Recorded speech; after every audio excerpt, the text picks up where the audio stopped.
Buenas tardes, muchachos. Vamos a explicar cómo se calcula el voltaje que produce una celda voltaica o galvánica o pila de daño.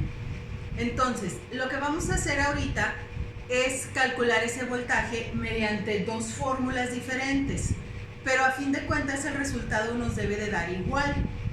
Hay una condición para que se pueda generar ese voltaje, que es que cada uno de los elementos que están participando en lo que sería la celda voltaica, al momento de que se hace una diferencia, debe de ser de diferente potencial. Es decir, nunca vamos a poder hacer una celda que nos produzca energía con los mismos elementos, porque sería igual su potencial estándar de reducción y ahí no habría una diferencia de potencial. Para que se pueda generar energía, pues debe de haber una diferencia de potencial, y para eso pues nosotros ya sabemos cómo sacar esos potenciales estándar de reducción de nuestra tablita. Nosotros ya conocemos muy bien lo que sería la celda cobre-zinc, que es con la que voy a explicar este ejemplo. Sabemos que el zinc tiene un potencial de reducción de menos 0.76 volts, mientras el cobre tiene un potencial de reducción de 0.34, lo cual quiere decir que es mayor el potencial de reducción del cobre, y por esa razón elegimos al cobre como que se reduce, es el que va a estar en el cátodo, y el que se oxida pues va a ser el zinc por tener menor potencial de reducción, y de esa manera pues va a estar en el ánodo. Hasta ahí pues ya yo creo que todo está claro. Vamos a utilizar primero la fórmula que venía en el video.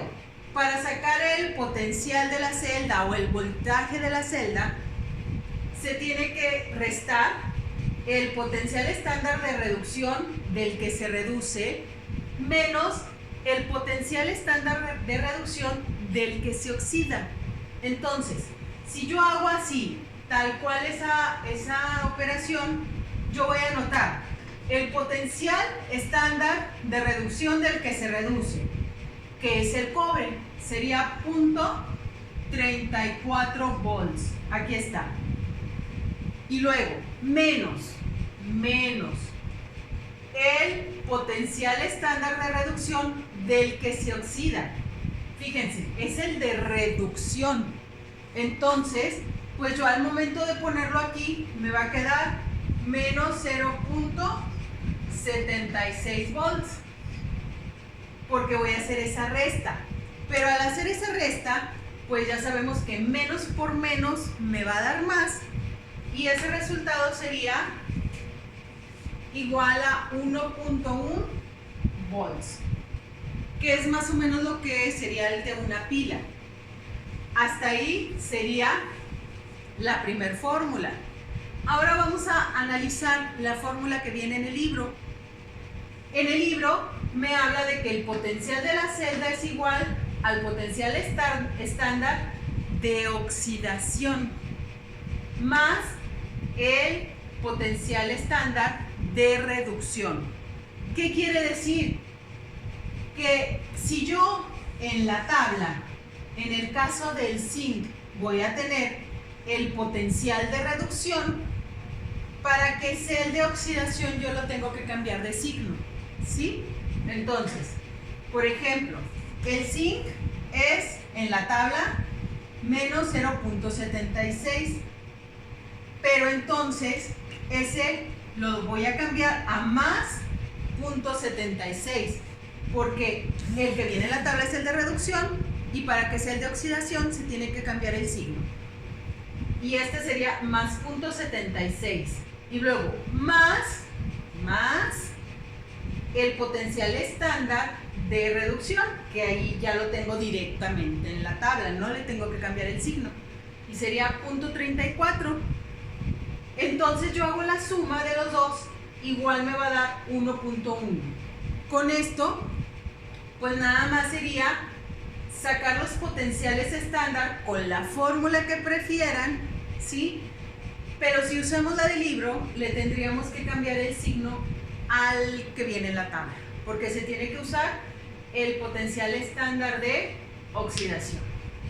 Y de esa manera, pues ya podemos saber cuál fórmula usar. La que usen es lo mismo, la que más se les facilite. Si quieren seguir la del libro, pues ya nada más como regla, el valor de la tabla del que se oxida, le cambian el signo y se lo suman al valor del que se reduce. Y esa es una manera más sencilla. Si nos pidieran algún despeje, por ejemplo, nos darían el de la celda y pues nada más tendríamos que despejar de esta fórmula el que nos están preguntando, ¿sí? Nos dan el de la celda, nos dan el de oxidación, pues entonces preguntarían el de reducción o viceversa. Pero entonces nada más haríamos la resta. Yo creo que para práctica o para datos más sencillos vamos a usar la fórmula del libro, porque de esa manera, como les digo, nada más hay que cambiarle el signo al que viene en la tabla en el caso de la oxidación. Y ya con ese signo cambiado hacemos la suma y nos va a dar exactamente el mismo voltaje. Hasta aquí mi explicación de la primera parte. Luego ya seguimos con los otros ejemplos.